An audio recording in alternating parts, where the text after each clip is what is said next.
après on enchaîne. Hop. Et top.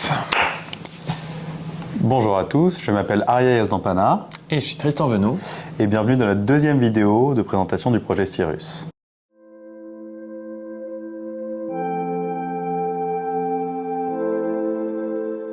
On vous avait expliqué dans les grandes lignes ce qu'était une interface cerveau-machine.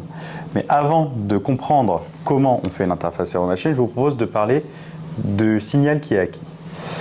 Il faut comprendre que ce signal cérébral commence par le neurone, la cellule de base du système nerveux. Et on en compte environ 86 milliards dans notre système nerveux. Chaque neurone a trois parties principales, les dendrites qui reçoivent l'information, le corps cellulaire qui traite cette information et l'axone qui envoie un signal électrique vers d'autres neurones. Ce signal, c'est le potentiel d'action. C'est une impulsion électrique très brève qui dure environ 1 milliseconde, générée quand le neurone est suffisamment stimulé. À ce moment-là, des ions sodium et potassium traversent sa membrane, provoquant une petite décharge. Il y a tout un tas de cellules différentes dans le cerveau qui fonctionnent pour le système immunitaire, pour l'apport des nutriments aux neurones, pour améliorer le signal électrique, sa conduction. Nous, on ne s'y intéressera pas parce que ce n'est pas des cellules dont on peut acquérir l'information. Quand des millions de neurones déchargent en même temps, ça crée une activité électrique qui est cette fois mesurable. Et c'est cette activité collective que les interfaces cerveau-machine vont utiliser. Oui, mais attention, tout le cerveau ne s'active pas de la même manière ni en même temps. Il est organisé en régions spécialisées qui communiquent en permanence. Par exemple, le cortex moteur primaire envoie des ordres pour bouger les muscles. Le cortex somatosensoriel reçoit les sensations du corps. Le cortex visuel, quant à lui, à l'arrière du cerveau, décode ce qu'on voit. Et le cortex préfrontal prend les décisions et planifie les actions. Et toutes ces régions s'envoient en permanence des signaux synchronisés. Cette coordination se fait à travers des ondes cérébrales de différentes fréquences. Entre 8 et 12 Hz, on va retrouver des ondes alpha qui correspondent à des états de relaxation. Entre 13 et 30 Hz, on appelle ces ondes les ondes bêta qui sont reliées à la concentration et le mouvement. Et au-delà de 30 Hz, on retrouve les ondes dites gamma qui relèvent du traitement cognitif complexe. Les interfaces cerveau-machine vont chercher à capter ces oscillations et ces patterns de synchronisation pour comprendre ce que le cerveau est en train d'intentionner. Comme imaginer fermer la main, comme être fatigué et donc on va capter cet état, ou imaginer une image et se la voir devant nos yeux. C'est fou de se dire qu'à partir de simples courants électriques microscopiques, on peut décoder l'intention d'agir ou alors détecter des états de la personne. Alors maintenant, comment écouter ces signaux au plus près? La voie la plus simple et en même temps la plus difficile, c'est d'aller en invasif. Alors, invasive parce qu'elle nécessite une intervention chirurgicale. Des électrodes sont placées soit dans le cortex, soit à la surface. L'idée, c'est de se rapprocher au plus près des neurones pour enregistrer des signaux de très haute précision. Il existe deux types d'implants. Les microélectrodes intracorticales qui peuvent enregistrer l'activité d'un petit groupe de neurones, voire d'un neurone unique. Les électrocardiogrammes, elles, sont un petit peu plus haut. Elles sont placées à la surface du cerveau et enregistrent les signaux de régions plus larges, mais avec moins de détails. En fait, les ECOG, donc les électrocardiogrammes, c'est un compromis fascinant, moins risqué que d'aller dans le tissu cérébral directement, mais plus précis que ce qu'on capte à travers le crâne, donc en surface. Mais ça nécessite quand même une opération. Donc les projets les plus médiatisés, comme Neuralink, utilisent des réseaux d'électrodes hyper fines connectées à une puce implantée.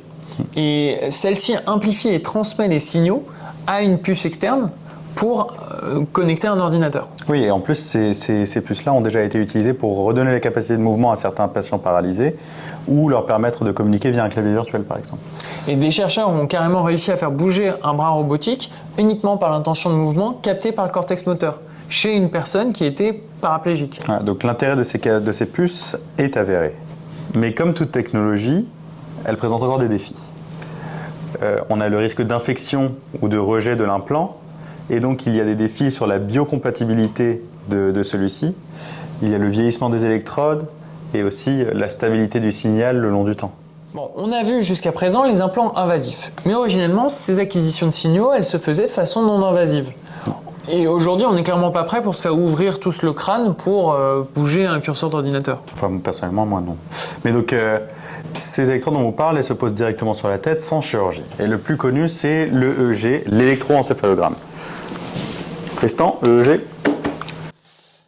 L'EEG, donc c'est un ensemble de capteurs, souvent des électrodes en métal ou en textile, or ou argent.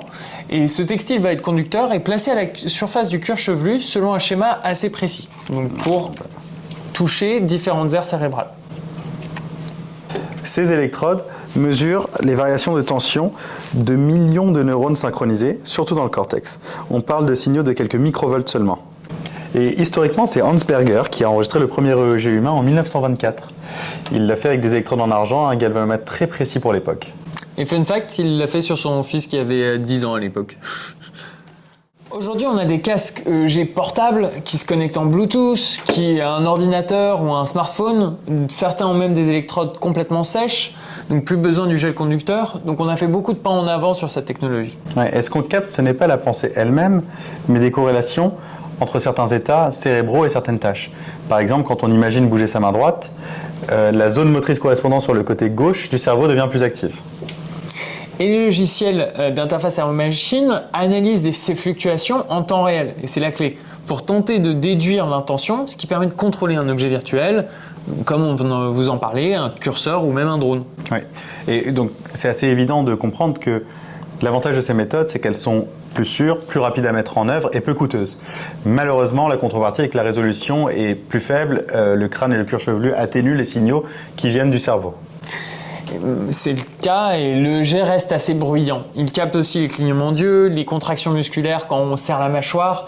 Il y a énormément d'artefacts et du coup on a besoin d'algorithmes sophistiqués qu'on développe à Cirrus pour faire le tri dans ce signal, pour différencier entre une vraie intention et le clignement d'œil.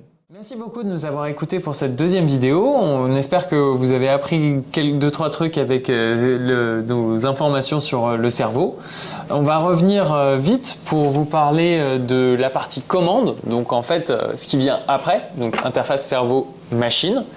Et donc on vous présentera en détail des choses assez chouettes, dont notre robot et les différentes commandes qui peuvent arriver avec ça.